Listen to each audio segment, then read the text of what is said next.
Hello everybody, my name is Sven Hugdahl and today I'd like to speak to you about my research project. Essentially what I'm going to be looking into are the Sons of Liberty, the committees and correspondence, basically the early revolutionaries and what their thoughts were and what their motives were for opposing Britain and wanting a revolution.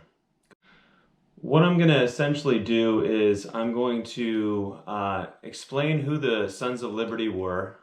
They were different factions, different groups within the colonies who essentially wanted freedom. They wanted no legislation without representation. I'm going to argue that their goals were conservative goals. They were not radical. They had an essential disagreement with Britain about what it meant to be subject to the king, subject to Parliament. It was essentially a constitutional question. And these Sons of Liberty, guys like Samuel Adams, was loosely tied to the Sons of Liberty, Patrick Henry, James Otis, even John Hancock, they were seeking essentially not a revolution. They wanted to have their rights as British citizens recognized. One of the key questions that was facing the British and the Americans is what was the role of Parliament over the colonies? And this question was sort of just developing over time. It kind of started with the Glorious Revolution and it ends up culminating, of course, with the American Revolution. But between those two revolutions, you kind of see an evolution of thinking on that matter. And things really came to bear on the colonists and what they thought about this during the Stamp Act crisis, during some of the Navigation Acts, and even issues prior to that. But they began to really question the relationship of Parliament to the colonies during these crises, and the Sons of Liberty and the committees of correspondence and the leaders of the revolution really were the ones who brought this to the attention of the American people and helped Americans to rally to the cause that Parliament was overstepping its bounds.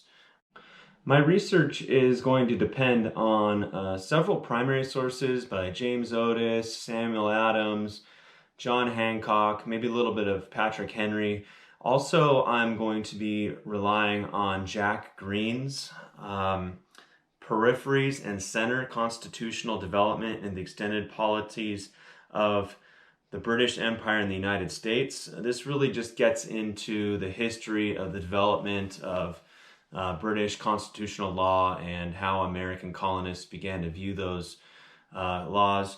I'm looking at Pauline Myers' book on Samuel Adams and Middlecoff's work, of course. I'm also going to be looking at an interview between Kevin Gutzman and Tom Woods about the real issue of the American Revolution. And I'm also going to kind of juxtapose some of these views with Gordon Wood's The Radicalism of the American Revolution, which I think goes a little bit too far in explaining modern history using the American Revolution. I know there's a lot to my topic, and so as I'm writing, I'm sure my thesis may get changed a little bit.